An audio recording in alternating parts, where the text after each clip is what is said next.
So today we will discuss the sacred texts of the Hindus. That's very unfortunate because most people don't even know what are the sacred texts of the Hindus. And in the next class, we will be discussing philosophies, different schools of philosophy of Hindus, and then practices. So depending on how much time each section takes, maybe we will split the class, but we will try to cover the whole thing in one class.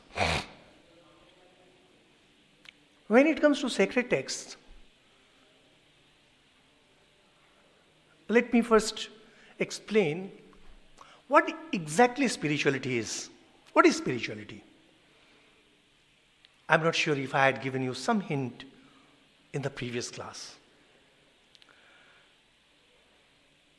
See, usually what happens, all of us, everywhere in the world,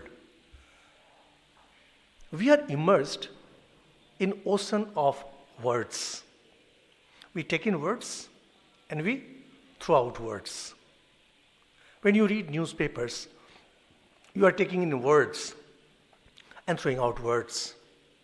Even the reporters who are reporting, they do the same thing. And so-called analysts, they are also doing the same thing. So how will you judge whether these are mere words? The simplest test about whether a thing is mere words or mere product of words is just by a very simple test. It is about whether or not you like to read it a second time. Do you like to read the same newspaper a second time? No, you don't. You may like to read a particular news 2 times, 3 times, but not in the same newspaper, in some other newspaper. That is the problem with the words. They don't touch you. In rare cases, there are some greats who go beyond the din of words. They enter silence. And then some words come out from the depths of that silence. These are those kind of words that last for a very long time. To take an example, if you take poetry, you'll find that even in your home or in your school, there are poets who go on writing anything, scribbling anything. You might give a glance at it, but you don't read it a second time. But when you read Rabindranath Tagore, you go on reading him again and again. Jodi tor dak sune kyo na ase. When you're silent, suddenly that line comes swimming through. You are in pain, suddenly that line comes swimming through. You suddenly feel that these words have some power about them. In earlier times, a mom, she would never tell her child that she loves him. There was no word. When it came to love, it was all silent. And the child knew, if there is someone on whom I can depend forever, it's my mom. And yet, there was no spoken word. And just look at today's world, with a phone and all. There's a boy, there's a girl. Whole day they're texting each other, love you, love you, love you. And then some small quarrel is there and says, would like to see you dead. Oh, everything is gone. Now, when you look at the world of literature, all over the world, you'll find there were some greats in every land, in every time. When some people had entered those depths of silence and had come up with some masterpieces. For example, in Greece we had Homer, who came up with Iliad, Odyssey. Or we had persons like Shakespeare, Dante, Kalidas. They're all great ones. Their words, they had somewhere touched that fountain of silence from where words oozed. These words more or less become immortal. And then there is the third category of words. They come neither from words, they come neither from silence, They come from the stillness of mind. When the mind itself becomes still, not calm. Calm mind produces poetry.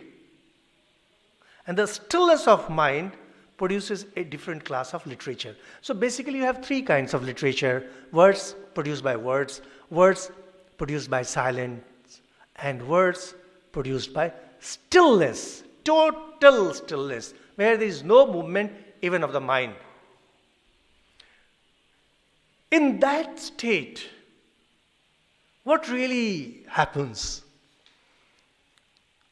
It is impossible to say what happens in that state, because the mind itself is not working, or even if it's working, the sensation being created is so faint that only the impressions remain. But one thing is true, if you look at the life of the spiritual masters, be it Jesus, be it Buddha, be it Sri Ramakrishna, be it Swami Vivekananda, you see, they seem to be as if standing in front of the fundamental spiritual truths on which this creation exists. They as if stand in front of the Creator and the principles of creation. When you read through New Testament, a Bible, or even Old Testament, for example, it says, God said, "Let there be light," and there was light. The creation was there. Or in the beginning there was Word, and the Word was with God, and the Word was God. See, these things that we come across, these things are not product of words, nor are they products of a calm mind. They are born of a still mind. What is the taste of it?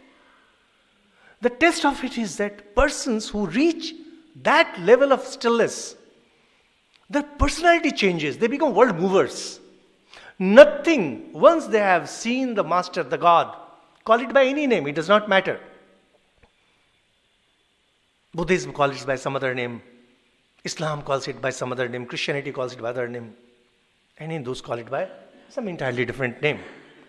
But one thing which is fundamental with all these things is that there is some kind of existence which cannot be described by words, nor can it be experienced by the working of mind.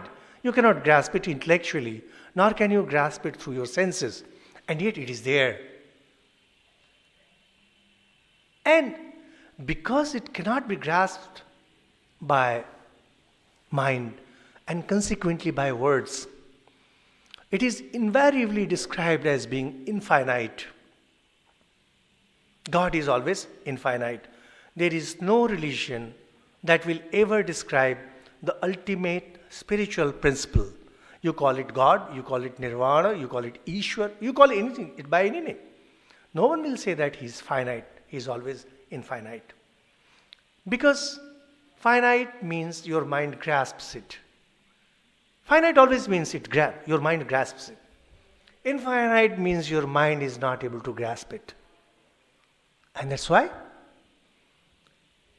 every master, either they will say God is infinite, or they will say he is beyond mind and speech. Now when we say God is infinite, it is not infinite in the sense that we commonly use in our life. For example,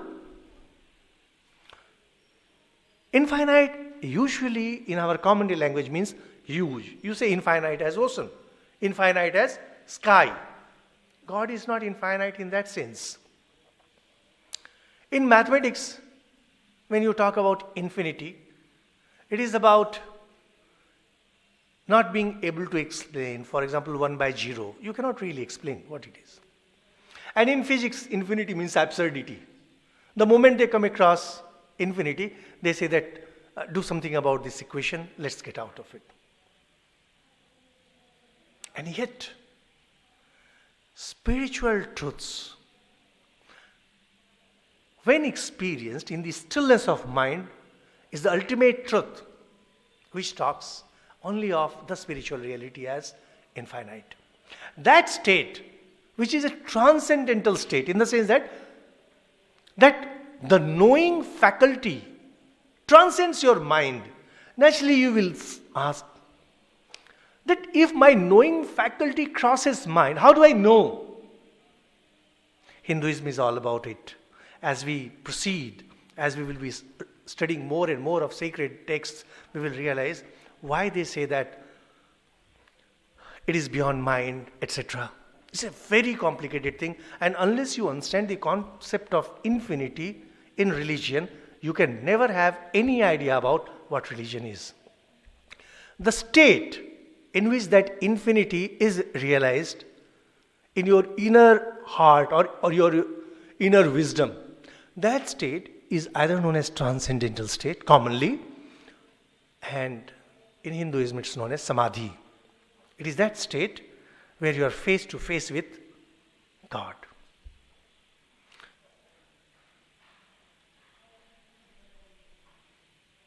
And the persons who experience this kind of thing are known as prophet, sages, son of God, incarnations, like that. And they are the spiritual masters, those who have experienced God directly in the depths of samadhi or in the depths of transcendental state.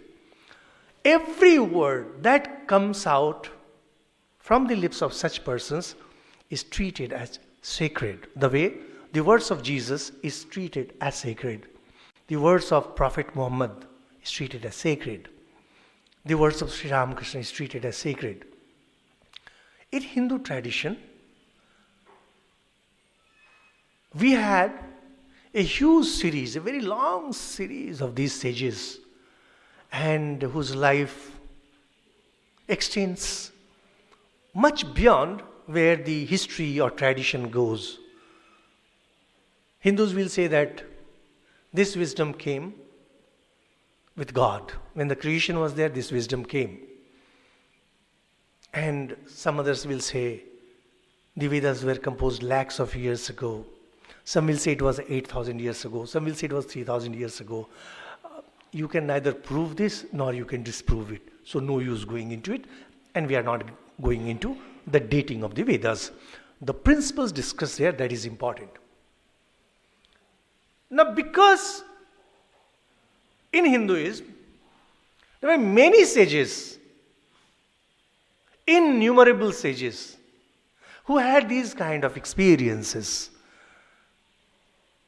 They usually taught their experience or whatever they came across to their disciples, who may or may not be their child. And then that tradition used to continue. And usually such truths, to be remembered easily, were set in certain meters, some chanda, like Gayatri Chanda. It's a chanda, it's a meter. And when you go through the Vedas, you find the names of sages associated with a particular spiritual truth. Now, when we say that this sage gave this mantra, it's not like Rabindranath Tagore wrote this song. It is like Newton finding the law of gravitation. This is something we don't understand, really. And particularly those who criticize Hinduism or religion, they never understand. According to Hinduism, and for that matter, every religion, the details may differ, but the basics are always the same. They'll say that these are the spiritual principles by practicing which you can have this, you can have that. And initially we discussed that Hinduism is all about freedom at every level. So can you get over hunger by chanting those mantras? They will say, yes, if you chant those mantras properly and perform yoga, you will have lots of riches and your stomach will be full. Can I kill my enemy through these mantras? Very much. Can I have a son? We will be discussing about this more. Now, these are basic spiritual truths on which this world runs. Those sages were the finders of those truths, the way scientists are finders of certain truth. Nothing more than that. They are not like poets. So sometimes in early times when the British came to India, they came across Vedas, they would say, Vedic poets. No, they are not Vedic poets. They are Vedic sages. And sages mean those who came across those spiritual truths. That's the fundamental difference. And these truths, they were usually set in certain kind of meters, and they were used for different purposes. And their spread was huge. It was just huge. And there was a fear of having these things lost, getting them lost. Because supposing there is a sage, he has come up with certain mantras, certain spiritual truths. He doesn't get a disciple. He doesn't have a son. So with his death, that goes away. Now that spiritual truth will not be realized for maybe another 1,000 years or so. So on the scene came Vyas. We will have more of him when we discuss other scriptures. Vyas was a prodigy. And his fame as a great sage had spread far and wide. So what he did was, he collected all the existing Vedic corpus and organized them in certain very systematic manner. The mantras, here I must say, that the spiritual truths, when they are recorded as a single sentence in a chand, it is known as mantra as opposed to shloka. The Vedas and Upanishad, whatever you get, they are not known as shlok, they are known as mantra. And in honor of Vedas and Upanishads, Indians do not call later literature product as mantra, they are known as shlok. So Ramayana, Mahabharata, Gita, Puran, everything is in shlok. Vedas and Upanishads, they are mantras. So whenever I use Vedas and Upanishads, I will be using the term mantra. So when these mantras were of one line, they were known as mantras. And when there were collection of these mantras, they were usually known as sukta. S-U-K-T-A, sukta. Hymns, basically it's hymn. Something like, it's a one-liner, and then you have a whole poem, something like that. If there is a whole poem, it's known as hymn, H-I-M-N, hymn. And the famous hymns are like Purusha Suktam, Sahasra Shirsa Purusha, Sahasraksha, Sahasrapat, like that. Then Nasadiya Suktam. And Vedas are full of Suktam, Suktam, Suktam. And there are also mantra, like Gayatri mantra. So what Vyasa did was, he organized the entire Vedic corpus into 4 categories. The things that would be used as prayers to gods and goddesses and were in a particular meter, they were collected as Rig Ved. Rig is a particular meter, and each mantra of it is known as Richa. Richa. Unlike Shlok, Rig Ved mantras are known as Richa. The moment you say it's Richa, it means it is from Rig Ved automatically. It only shows how much Indians reverence the Vedas. That's a special term for everything. Then there were some mantras in Rig Ved that were required for some special sacrifices, and they could be sung on Veena. So they were collected, and there were some additions too. They were known as Samved. Samved. So we have Rig Ved and Samved.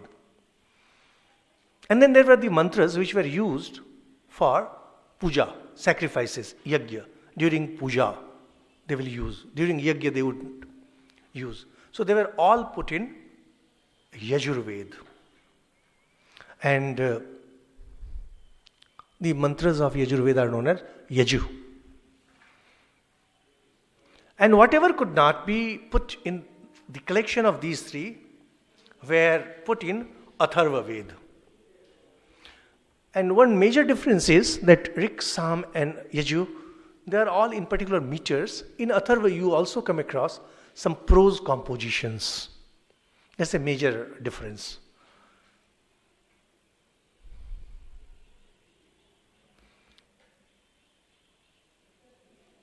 Thus we have 4 major Vedas: Rik, Sam, Yajur and Atharva. These form the foundation of the Hindus. And they contain everything. You name the thing and it is contained in these Vedas. You just name the thing, anything you want, it is there. And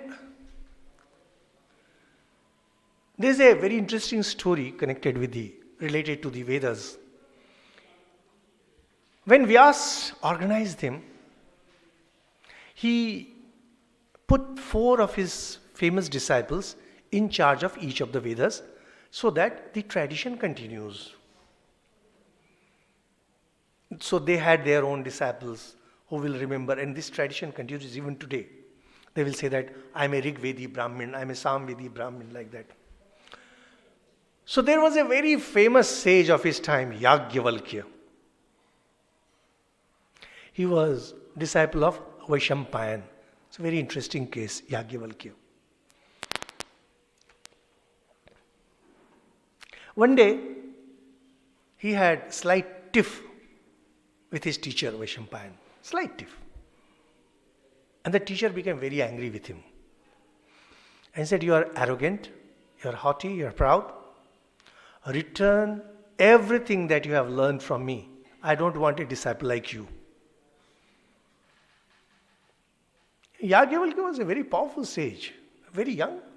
He said, I also don't want a teacher like you.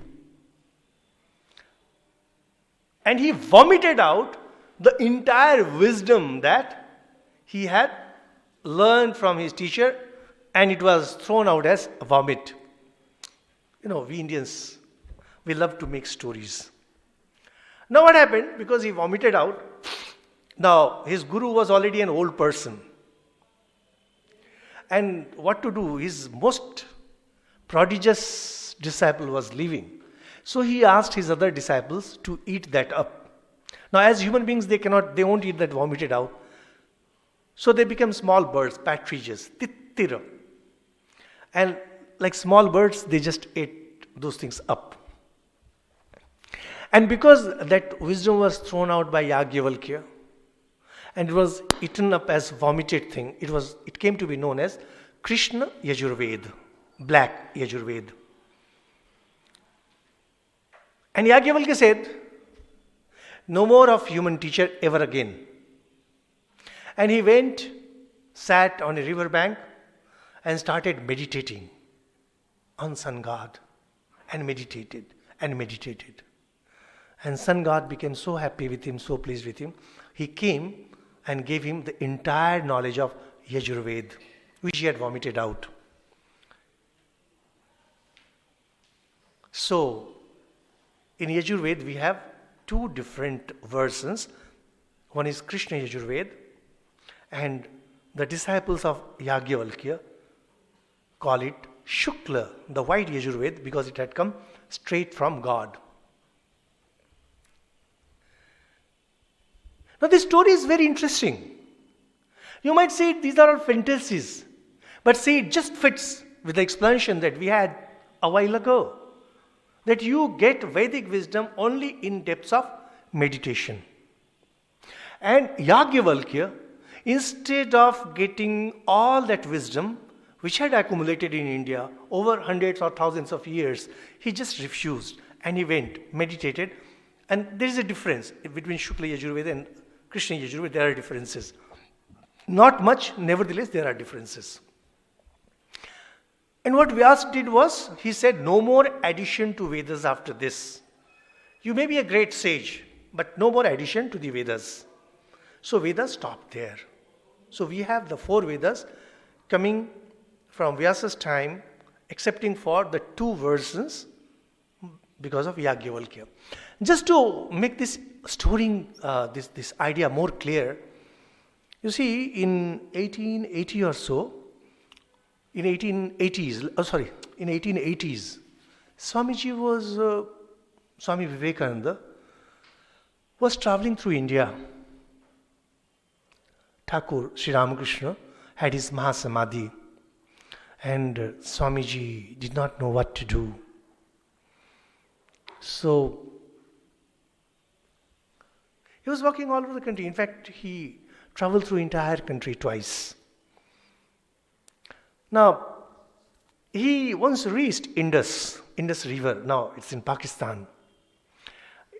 And historians say that that is the area where the Vedas, maximum verses of the Vedas were composed in Pakistan.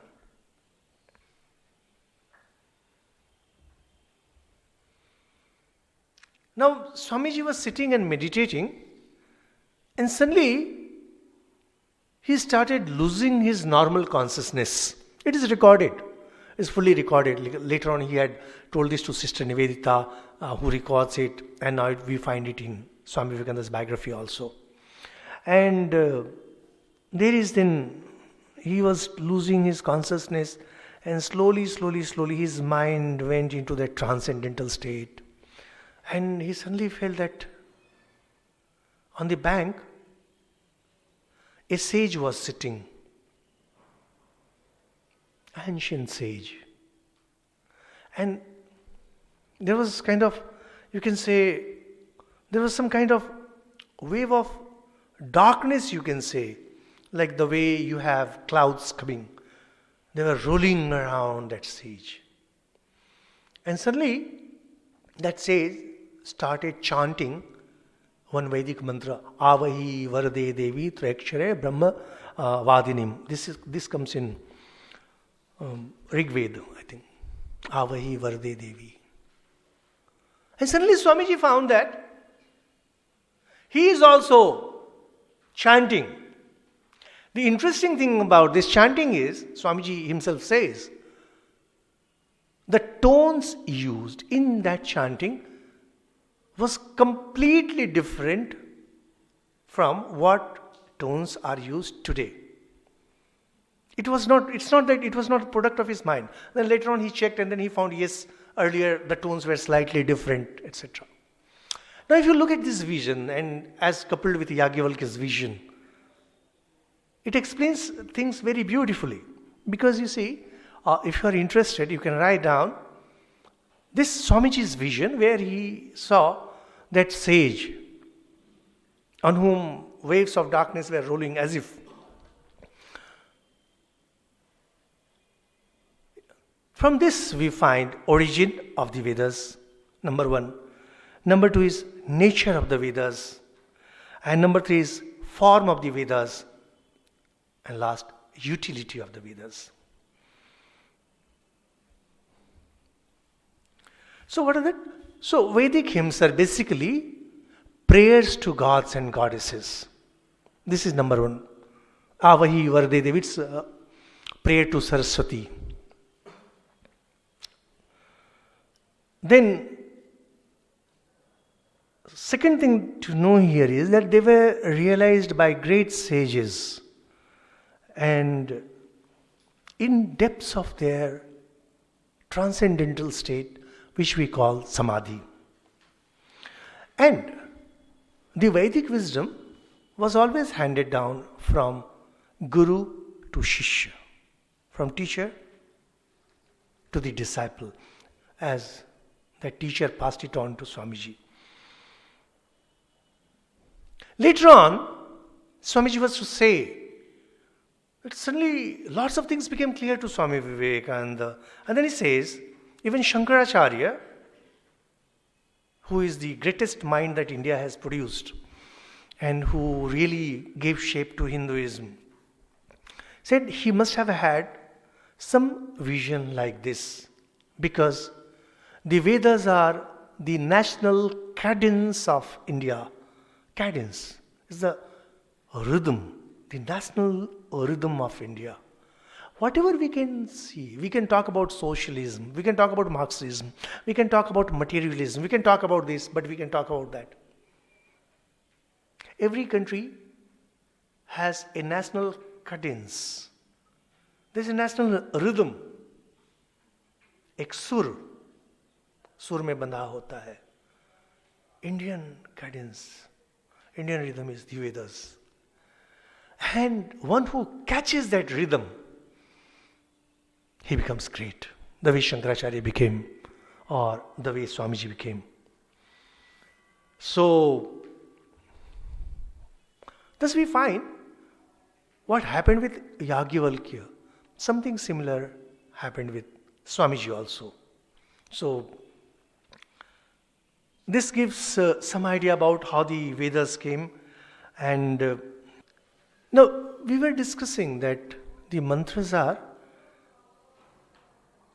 used as prayers to gods.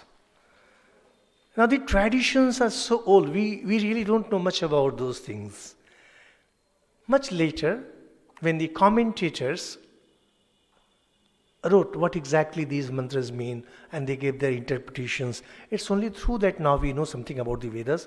And greatest of them was Sayanacharya. He was in around 13th, 14th century. I don't remember the date. Now he says that every mantra of all the four Vedas have 3 layers. That's his interpretation. And he shows how they are layered. First thing it says, it is about worldly prosperity. Second is about mental purity. And third is about spiritual realization.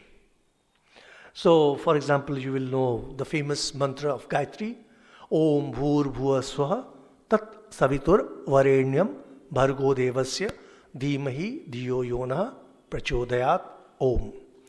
It's English translation, slightly complicated. When we discuss selections from the Vedas, we will be explaining this idea. Essentially, it means we meditate on the effulgent Lord, lighted Lord, who is the creator of the universe, who is worthy of worship, and who is the embodiment of knowledge. And may He, knowledge and light, and may He enlighten our intellect, and in bracket it means so that we can go towards Him. That's the meaning of, literal meaning of Gayatri. First it talks about the nature of God, then praise, and then finally wants spiritual eminence for himself. But if you take those words literally and apply those applications, there are 3 layers. First is what we discussed. You want spiritual realization, you want your intellect to grow in such a way that you can have spiritual enlightenment. At slightly lower level, the meaning becomes, O Sun God, Savitu, we pray to you so that all the sins that we have committed since yesterday may be cleared. You'll find, you might have seen sometimes the elderly Brahmins standing in river, water body and Ganga and doing some japa. They do Gayatri japa and sometimes they will just fold their hands like this and they will go on doing this mantra. It is worship to Sun God. That whatever sins we might have committed since yesterday, because yesterday also he has done it, so may it be cleansed. Because if there is mental purity, then only you can expect to go to the heaven. And last, the meaning, because in Sanskrit, the same word has different meanings. Meaning is, O Lord, may I get plenty of riches so that I can live happily. So depending on what your mentality is, you just go on repeating this mantra and you will have that desire fulfilled. So now naturally the question will come that, is it possible? Is it really possible that you repeat some mantra and you get riches? Then why work? Now that's a very complicated thing. Like as we proceed with the classes, ideas will become more and more clear. For the Hindus,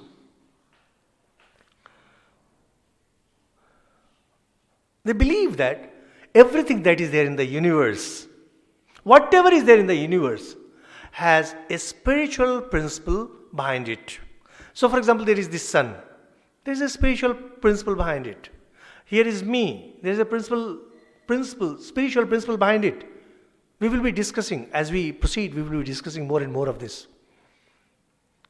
And they feel that once you pray, now prayer does not mean lip service. Prayer means to think and meditate on that. As your mind focuses, you become more and more powerful. What is the difference between a common man and a great scientist? Level of concentration.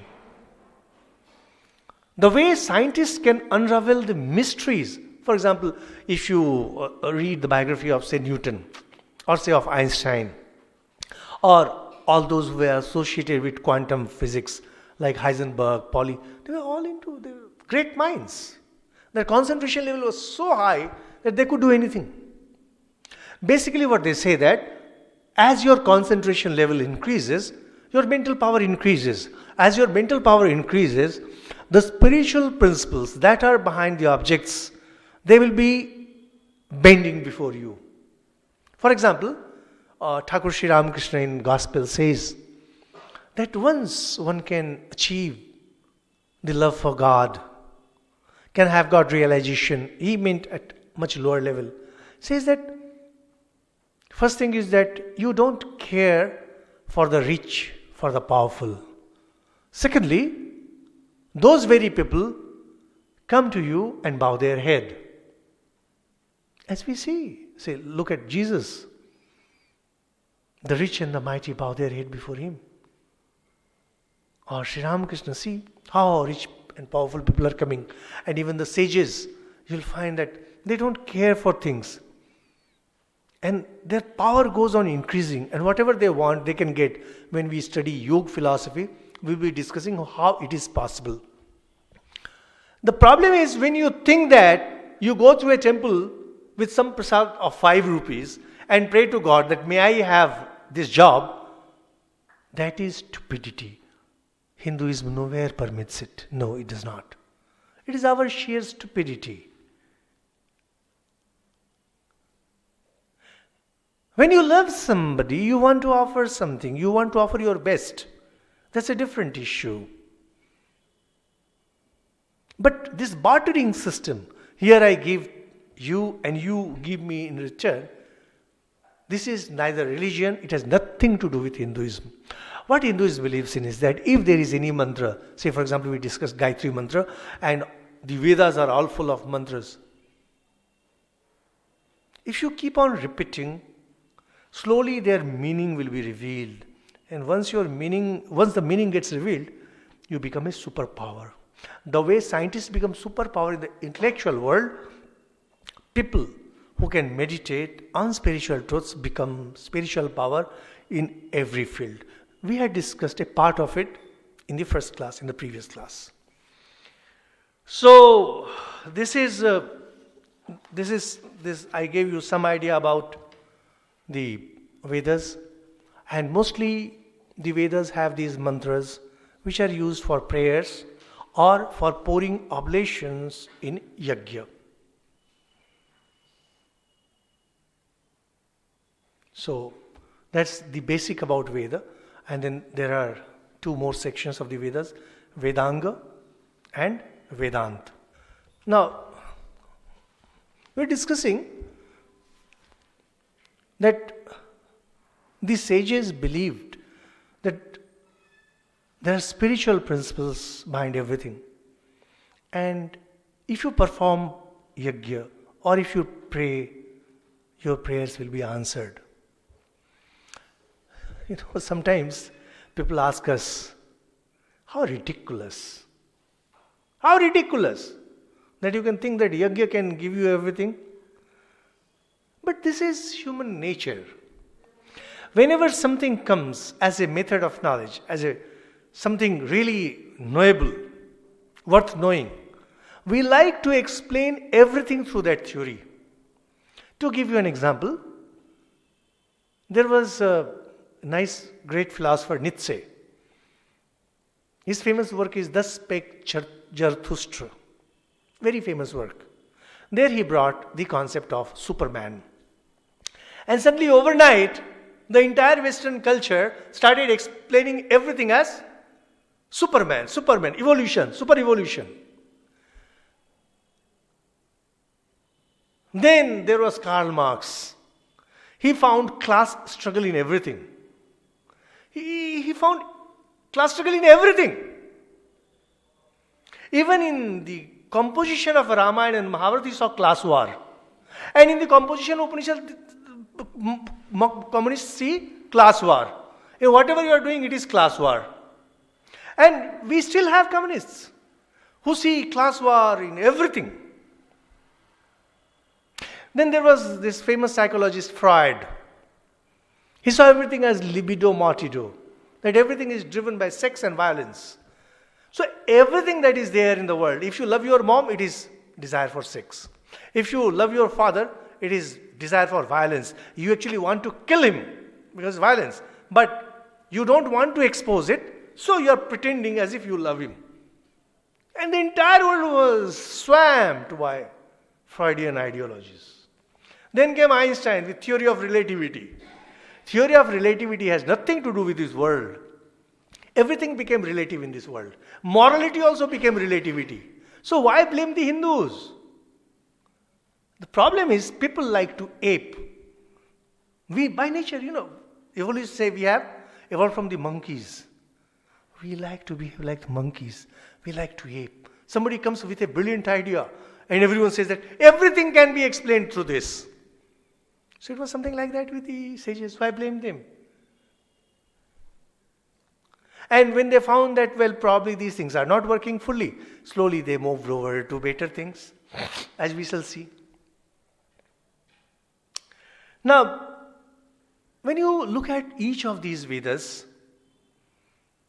so the first portion is known as mantra. It's a name. This mantra is not that mantra. It's a name of the section, mantra, which are used for prayer or worship or yajna. Now, Vedas were essentially associated with sacrifices, yajna. Now, if you have yajna and you have mantra, that does not mean that you can perform the yajna. There are other rituals associated. And soon there were problems how to perform a particular yajna. Somebody wants a son, the yajna will be different. Somebody wants to be the king, the yajna will be different. Somebody wants to have his enemy killed, yajna will be different. So there had to be a methodology. These portions came to be known as Brahmana. It has nothing to do with the Brahmins, Brahmana. So the first two portions, I'll just write it down. So you have 4 Vedas. And each of them have mantra and Brahman.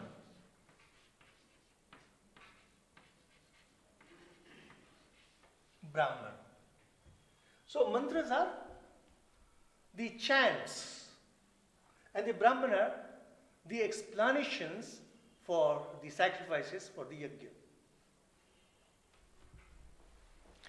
Now the problem was, you see, the orthodox Brahmins of the past, they said that only mantra and Brahman are the Vedas.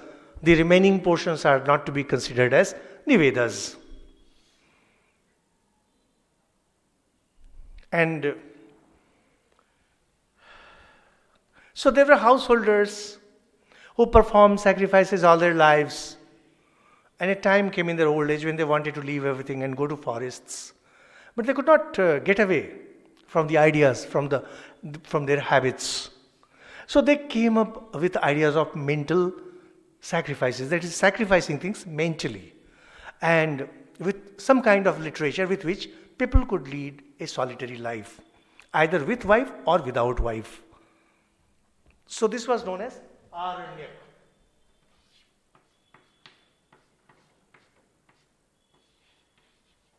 Aranyak. The word comes from Aranya. Aranya means forest. So there were people who lived in the forest and wanted to be associated with the Vedas. So for them was Aranyak.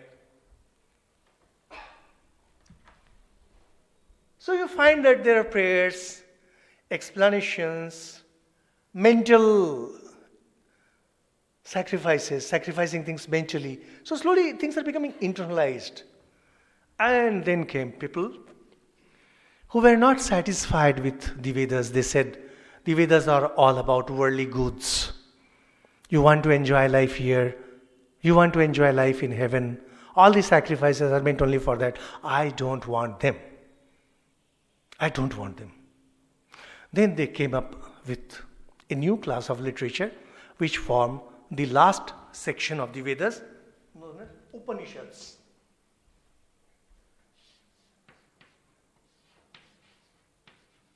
Upanishads.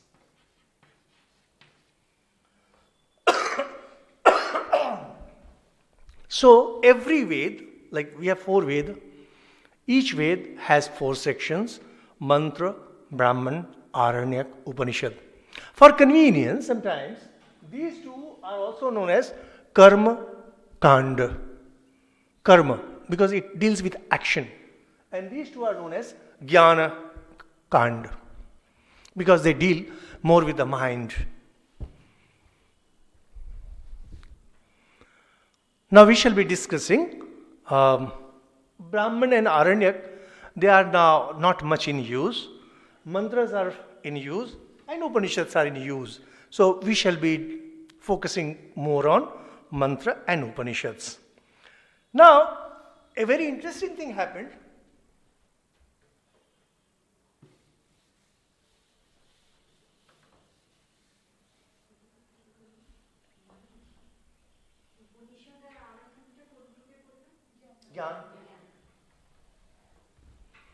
Now, if you needed sacrifices, if you wanted to perform sacrifices, so it was not only the rituals, there were other things involved. For example, you needed correct pronunciation, the timings when anything should be done. So, 6 very clear 6 systems of knowledge developed based on the Vedas, which are known as Vedanga. These are known as Vedanga.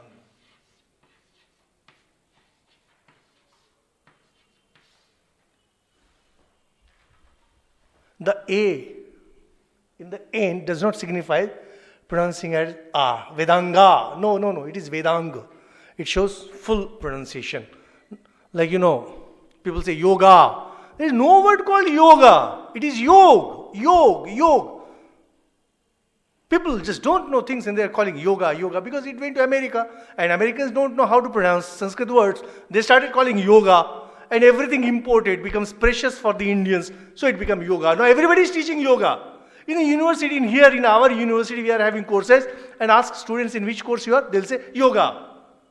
I said, next time I see you, I'll throw you out. Yoga. What is yoga? So it is not Vedanga, it is Vedanga. There are 6 Vedanga. It's known as, you will not remember, of course, I think I've given it in paper. Shiksha, Kalpa, Vyakaran, Nirukta, Chanda and Jyotish. These are 6. It will be there in the list. It is there in the list. So first is Shiksha. It is about the technique of pronunciation. They believe that if you cannot pronounce a mantra properly, it will not yield results. Worse, if you pronounce it wrongly, it might give you the opposite result. For In Vedas, the same letter, same alphabet is pronounced in three different ways: flat, higher, lower, and meaning changes according to that. So there is a very popular story about that there was one Twasta. He is divine carpenter, Twasta. He got so angry with Indra, who was the king of gods. He wanted a son who would kill, destroy Indra. Now the yajna is going on and we believed in yajna. Now if the yajna is complete, then Indra will be killed by the son of Twasta who is about to be born. So then Indra got to stratagem. He put Vag Devi, go enter Twasta's mouth. And he pronounces that mantra is Indra Satrur Vardhaswa. Indra Satrur, there is just a statement, Indra Satrur Vardhaswa. Now the pronunciation was to be in such a way that the enemy of Indra may overpower him. But that goddess of speech, fearing that that will be disaster, because if Indra goes away, Indra had his follies, but he also had his qualities. So he just twisted the pronunciation slightly, and it meant that may Indra overpower his enemy. It was to be may Indra's enemy overpower him. The meaning became may Indra overpower his enemy.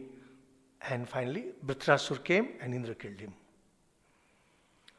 So they talk about this story that unless you can pronounce the mantras absolutely the way they should be pronounced, you will not get results. And know for sure, those pronunciations are lost, as we saw with Swamiji. That Swamiji said that these pronunciations were used long ago. Vedic pronunciation is remarkably different from the present day Sanskrit. Second was Kalpa. Kalpa was used as manual for sacrifices. Like they cannot carry the entire book, so they needed small manuals. So there was Kalpa, the do's and don'ts and the rules and regulations, things that would be needed.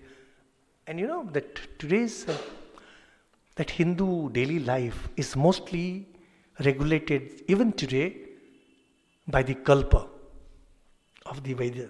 For example, what rituals are to be performed during sacred text ceremony, Yagyopavit ceremony? It comes from Kalpa.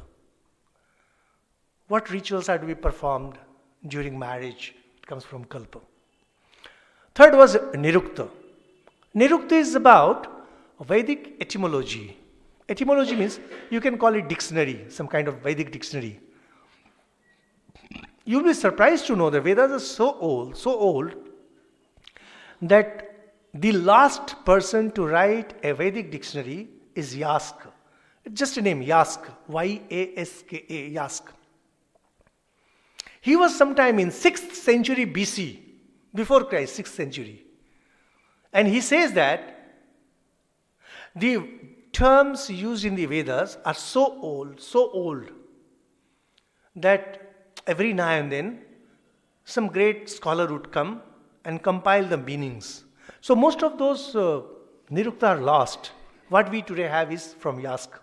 So if you come across some word in Veda, first you have to see if it is there in Sanskrit dictionary.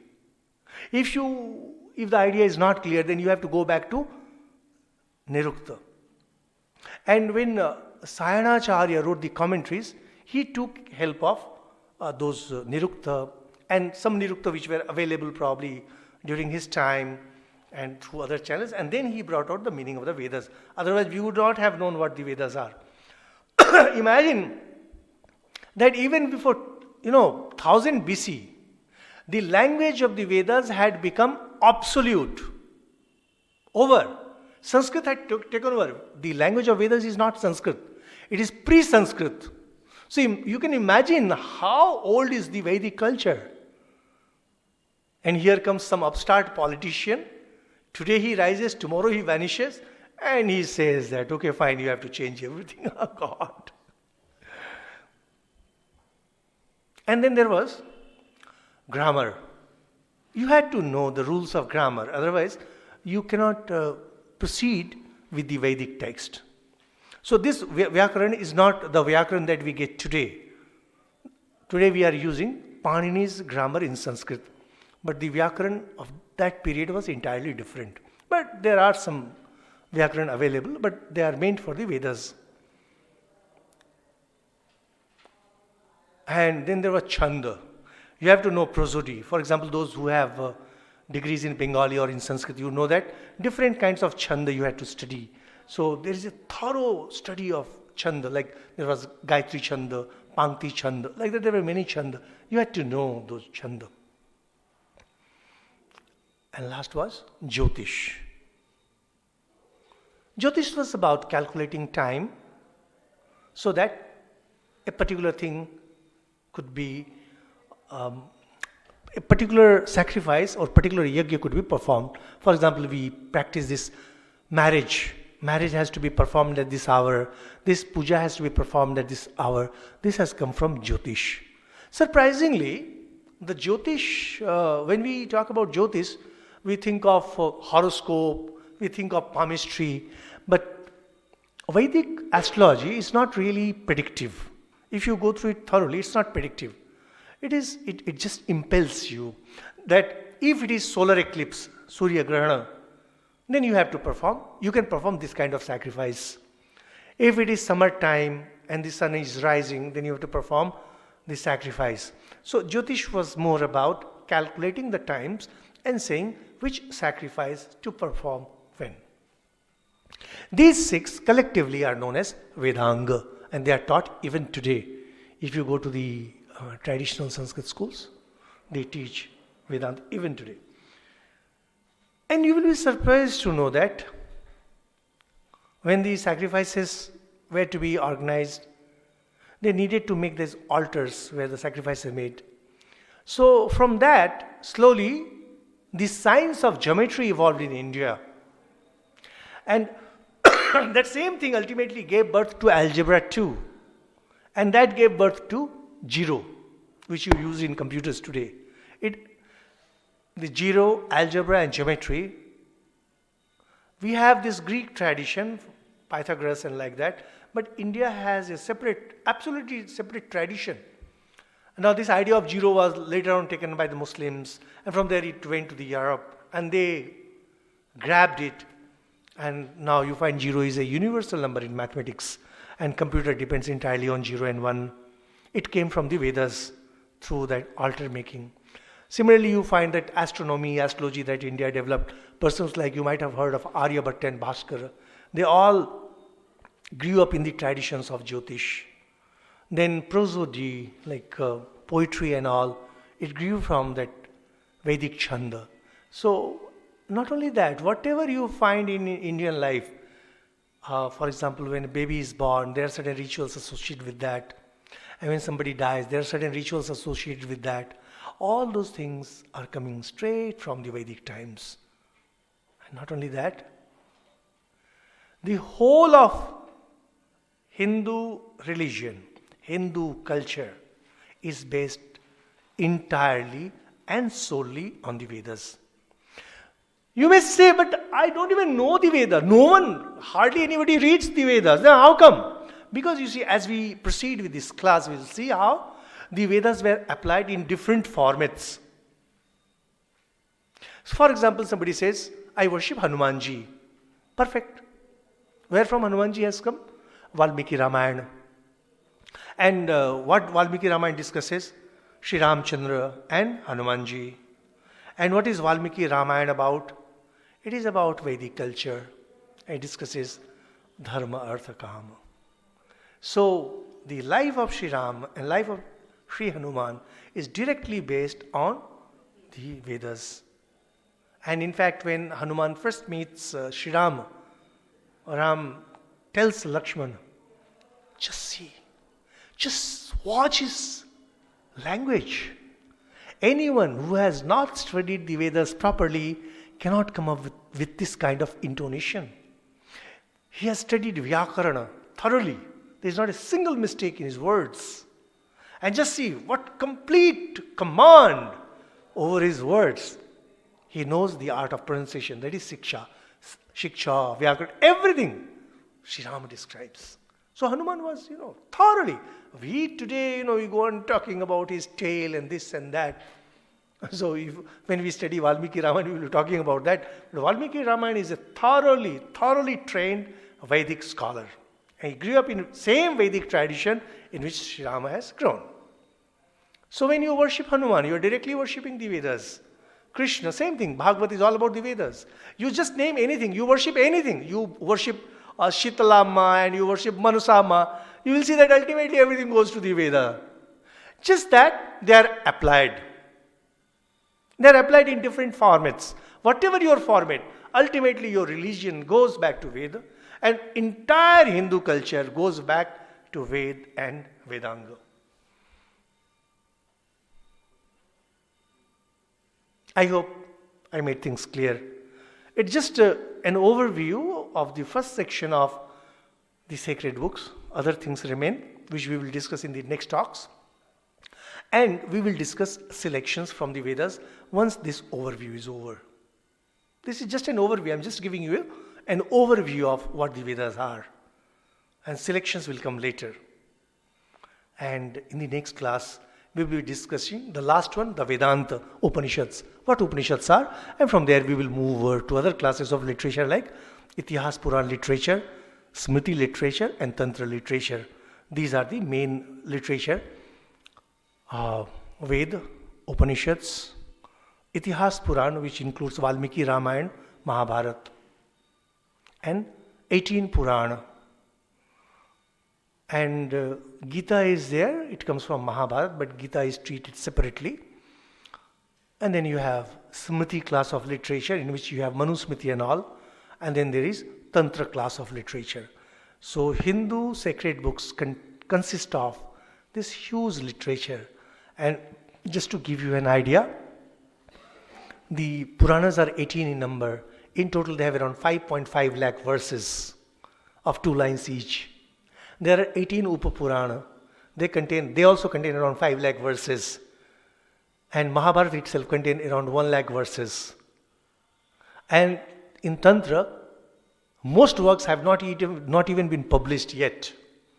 In Smriti also, very few Smritis have been published. Not all the Smritis have been published. And then there, of course, there are Vedas and Upanishads.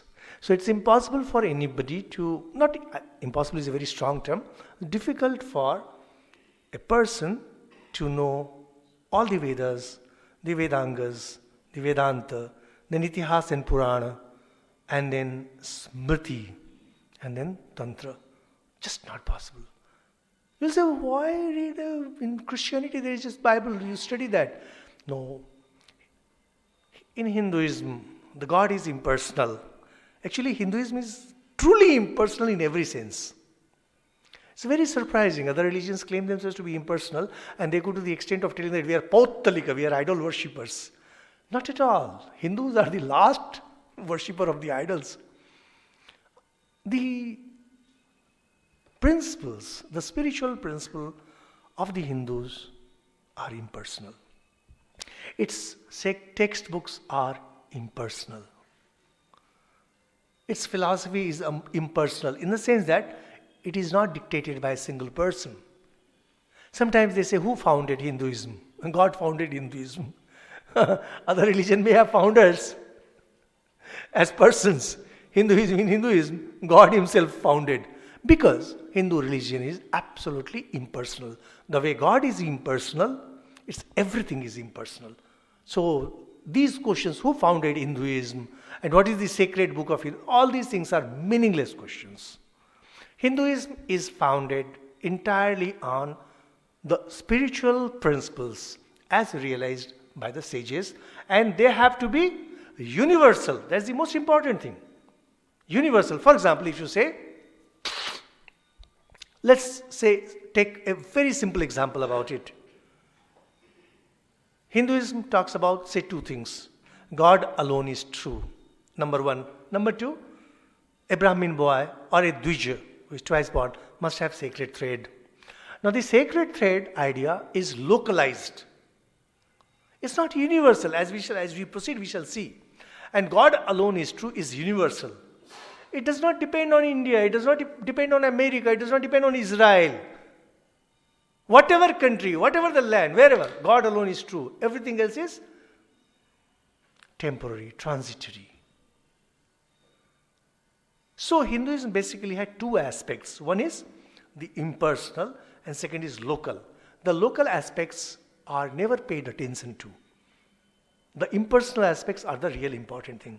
These talks that we are organizing is about discussing the impersonal aspects of Hinduism.